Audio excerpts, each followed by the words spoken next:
When 16-year-old Sarah Chen whispered something in Michael Jackson's ear during his Dodger Stadium concert, 65,000 fans watched the King of Pop completely break down on stage.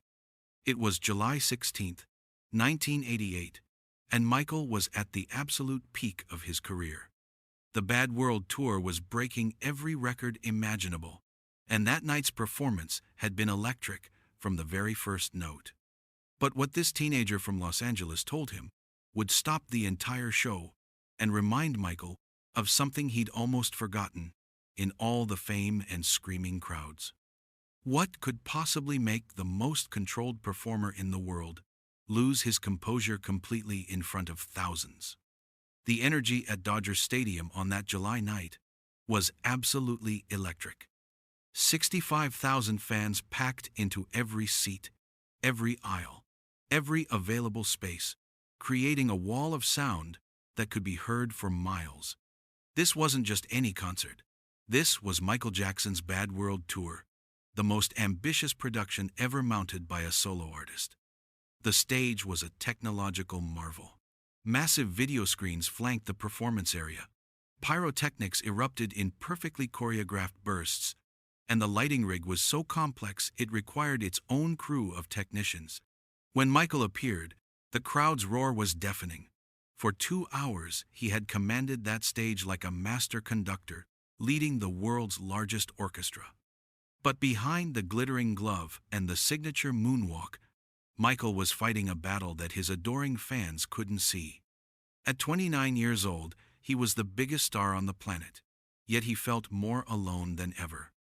The constant scrutiny, the inability to go anywhere without being mobbed, the pressure to be perfect, it was all taking its toll.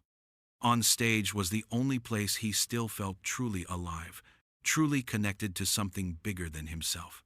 He had just finished an explosive performance of Billie Jean, his feet sliding across the stage in that impossible moonwalk that still made crowds lose their minds. The applause was thunderous, washing over him in waves. Michael wiped the sweat from his brow and looked out at the sea of faces, each one illuminated by the stage lights. This was something Michael had always been able to do. Even in the largest venues, he could somehow connect with individuals in the crowd. His eyes would find the lonely teenager in the back row, the elderly couple holding hands, the child sitting on their parents' shoulders. It was like he had radar for human emotion. That's when he saw her. In the front section, surrounded by screaming fans, throwing flowers and reaching desperately toward the stage, sat a young Asian American girl who looked to be about 16. She wasn't screaming. She wasn't reaching. She was just sitting there, tears streaming down her face, with an expression Michael had never quite seen before. It wasn't the usual, "I can't believe I'm seeing Michael Jackson cry." This was something deeper, something that spoke of gratitude mixed with profound sadness. Michael's performer instincts kicked in, but something told him this moment required more than just a wave or a blown kiss. Michael held up his hand, and the music stopped. The band looked confused. This wasn't in the show script. 65,000 people fell into an expectant hush, sensing something spontaneous was about to happen. "Hold on, everybody," Michael said into his headset microphone, his voice carrying across the massive stadium. "I see someone out there who looks like she might need a friend tonight." The spotlight operator, trained to follow Michael's every move, swung the beam into the audience, searching. Michael pointed directly at Sarah Chen, and suddenly, she was bathed in blinding white light. The crowd began buzzing with excitement. This was the kind of unscripted Michael Jackson moment that would be talked about for years. Sarah's eyes went wide with shock. She looked around desperately, as if Michael might be pointing at someone else, but the spotlight stayed firmly on her.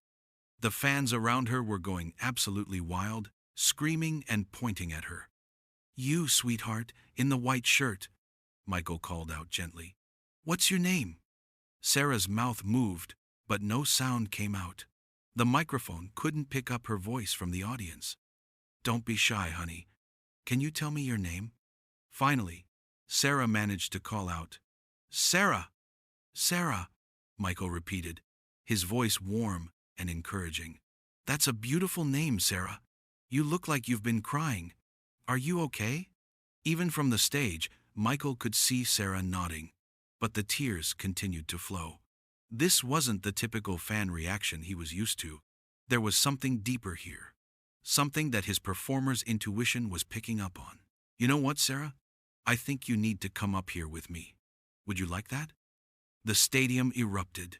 This was exactly the kind of magic moment that made Michael Jackson concerts legendary. Security immediately moved to help Sarah navigate through the crowd barriers and up to the stage. As Sarah climbed the steps, her legs were visibly shaking. Michael walked over to meet her, extending his hand to help her up the final step. The crowd was on their feet, cameras flashing everywhere. Don't be nervous, Michael said softly, putting a gentle arm around her shoulders. These people are friends. Tell everyone where you're from, Sarah. Los Angeles, Sarah managed to say into the microphone, her voice trembling. Los Angeles, right here at home, Michael smiled. Now, Sarah, I saw you crying down there, and it didn't look like happy tears. Do you want to tell me what's wrong? This was the moment everyone expected Sarah to say something typical, that she loved Michael, that this was her dream come true, that she was just overwhelmed by seeing her idol. Instead, Sarah looked up at Michael with those tear-filled eyes, took a deep breath, and prepared to say something that would change everything. Sarah leaned closer to Michael, and in a voice so quiet that only the stage microphones could pick it up, she whispered words that would haunt him forever. My little brother Tommy is deaf. He's 10 years old, and he just learned how to sign. The first song he ever signed was your song about healing the world. He told me that even though he can't hear your music, he can feel it. He said it makes him feel less alone. Michael froze. The smile vanished from his face instantly, and for a moment, he looked like he'd been struck by lightning. The massive crowd, sensing something profound was happening but unable to hear Sarah's quiet words, began to murmur with confusion. What did you say? Michael asked, his voice already thick with emotion, leaning down so Sarah could repeat it. Sarah, realizing the microphones had caught her whisper, began crying harder. My brother Tommy, he's been deaf since birth. When he learned sign language last year, the first thing he wanted to learn was how to sign your songs. He said even in his silent world, your music reaches him somehow. The impact on Michael was immediate and devastating. Here he was, feeling isolated by his fame, surrounded by millions of adoring fans yet feeling utterly alone. And this young girl was telling him about her brother who lived in actual silence, but found connection through his music.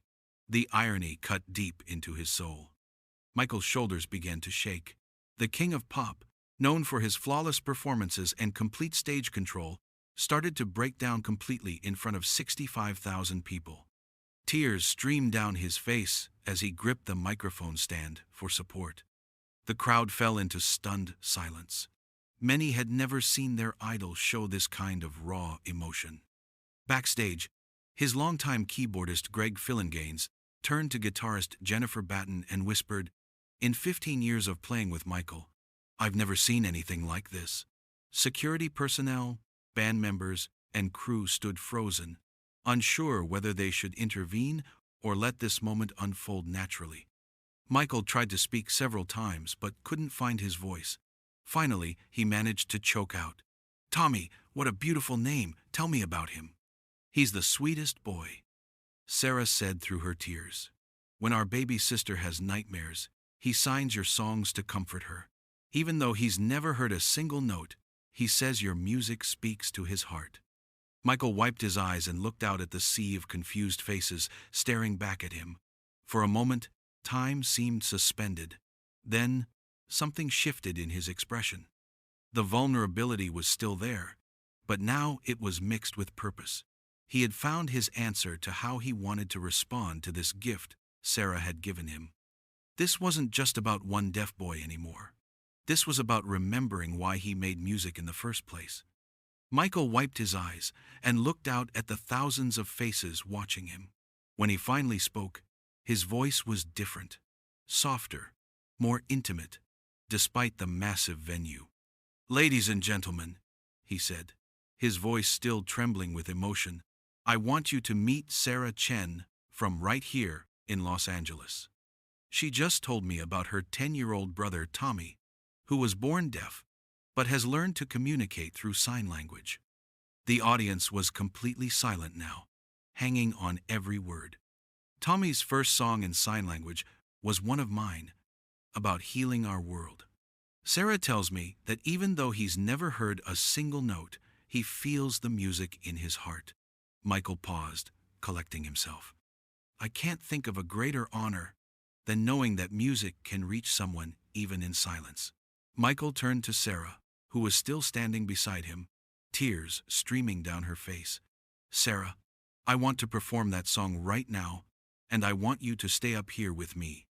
Can you show us how Tommy signs it?" Sarah nodded, too overwhelmed to speak. "This song is for Tommy Chen," Michael announced to the crowd, "and for every child who finds hope in music, no matter what challenges they face." The band began the gentle opening chords, and Michael started singing with a tenderness that was different from any previous performance of the song. But what happened next created one of the most powerful moments in concert history. Sarah, remembering her brother's movements, began signing the lyrics as Michael sang. Her hands moved gracefully through the air, translating his words into visual poetry. The massive video screens picked up her signing, projecting it to every corner of the stadium. 65,000 people watched in absolute amazement as they witnessed music being expressed in a completely different language. Many in the audience had never seen sign language before, and the beauty of Sarah's movements, combined with Michael's emotional vocals, created something magical. As the performance continued, Michael's energy transformed. This wasn't the polished, choreographed Michael Jackson the world knew.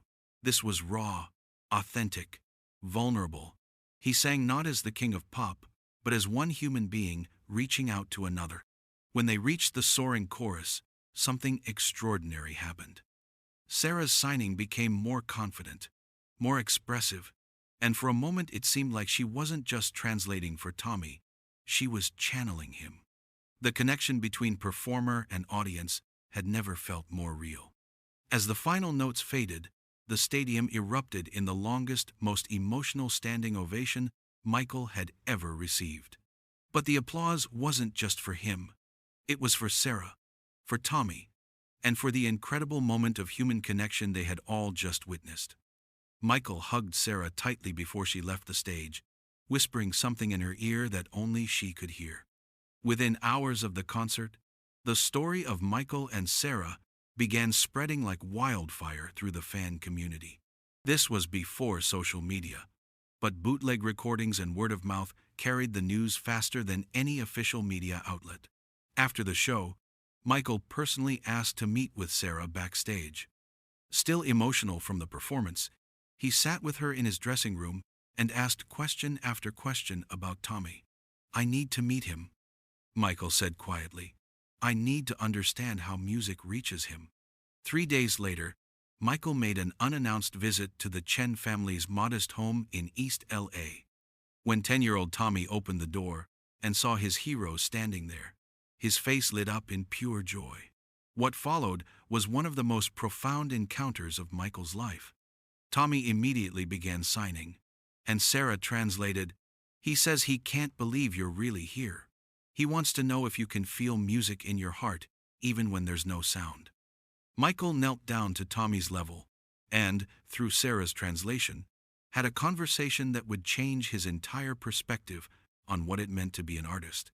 Tommy explained how he experienced music through vibrations, through the expressions on people's faces when they heard songs, through the joy or sadness it brought to others. "Tommy taught me that music isn't just about what you hear," Michael later told his friend and spiritual advisor Deepak Chopra. "It's about what you feel, what you give, what you share with the world." This experience became a turning point in Michael's humanitarian focus.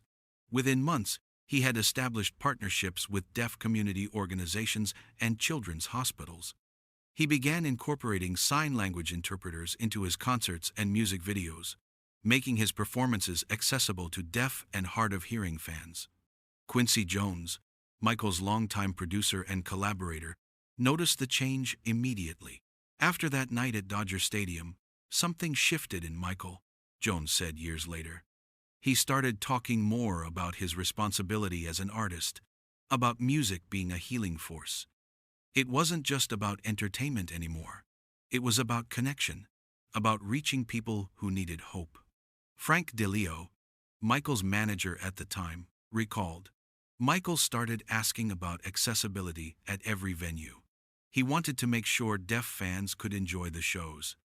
He'd never focused on that before, but suddenly it became a priority.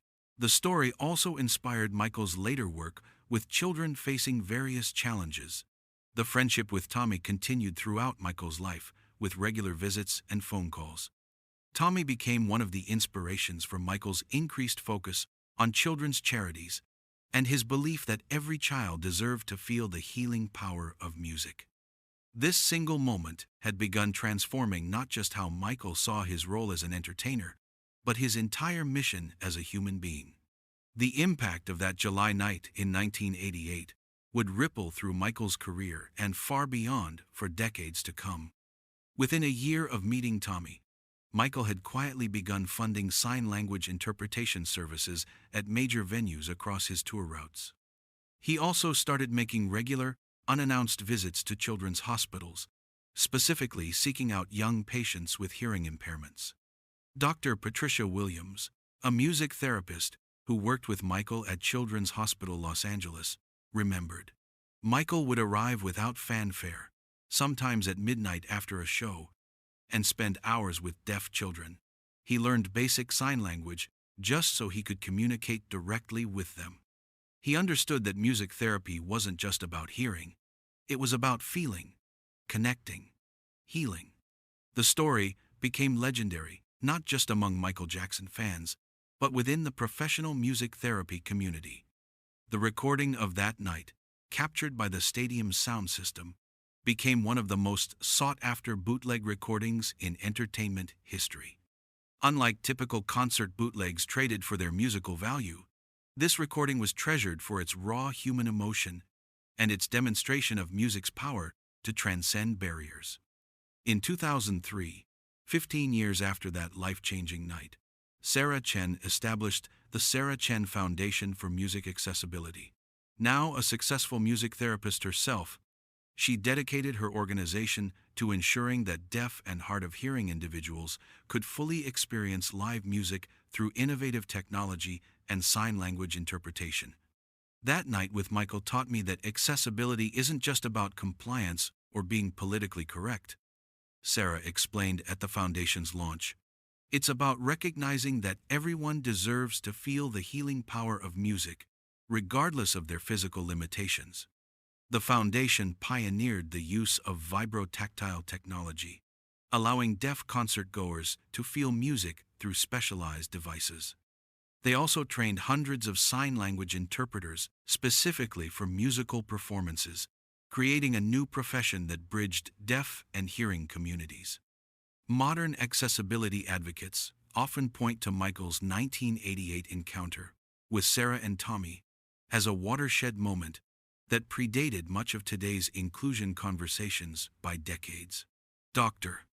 James Morrison, a researcher in music accessibility at UCLA, notes, what Michael Jackson did instinctively in 1988, recognizing that music belongs to everyone, is something the industry is still catching up to today. The bootleg recording of that night has been studied in music therapy programs worldwide, not for its technical quality, but as an example of authentic human connection overcoming barriers. It shows how a spontaneous moment of vulnerability and empathy can create lasting change that extends far beyond the original participants. As the story continued to spread through the digital age, it became a touchstone for discussions about the true purpose of artistic expression. More than 3 decades later, the story of Michael Jackson, Sarah Chen, and her brother Tommy continues to resonate as a powerful testament to music's ability to transcend any barrier. It perfectly embodied Michael's lifelong belief that music was indeed a universal language, one that could reach across differences of culture, ability, and experience to touch the human soul. Today, Tommy Chen is a successful graphic designer who specializes in creating visual representations of music for the deaf community. He still credits that moment when Michael dedicated Heal the World to him as the catalyst that shaped his entire career path. Michael taught me that being deaf didn't mean I was disconnected from music, Tommy says through his interpreter. He showed me that I could experience it in my own unique way and even help others do the same. Sarah, now Dr. Sarah Chen, has become one of the nation's leading advocates for music accessibility. Her foundation has helped thousands of deaf and hard of hearing individuals experience live music in ways that were unimaginable in 1988. That night taught me that the most powerful performances happen when artists drop their guard and show their humanity, she reflects. Michael's vulnerability in that moment created a connection that lasted a lifetime. The story has become a cornerstone case study in music therapy programs nationwide. Dr. Elena Rodriguez, who teaches at Berklee College of Music, uses the recording in her classes on therapeutic applications of music. What Michael demonstrated that night was something we try to teach all our students, that the artist's role isn't just to entertain, but to heal, to connect, to serve something larger than themselves. In an age of highly produced, carefully controlled performances, the raw authenticity of that July night serves as a reminder of what can happen when artists allow themselves to be genuinely moved by their audience. Performance coach Maria Santos, who works with major recording artists, often references the Michael Jackson Sarah Chen moment. The greatest performers understand that the energy flows both ways. Sometimes, the audience gives the artist exactly what they need to remember why they started making music in the first place. The lasting lesson of that night at Dodger Stadium isn't just about accessibility or inclusion, though those remain crucial. It's about the profound truth that art is meant to serve others, and that sometimes the most transformative moments occur when we least expect them. Michael Jackson went on stage that night planning to entertain 65,000 people. Instead, a 16-year-old girl and her deaf brother reminded the King of Pop of his true calling, not just to make people dance, but to heal their hearts. And in the end, perhaps that's the most powerful performance of all.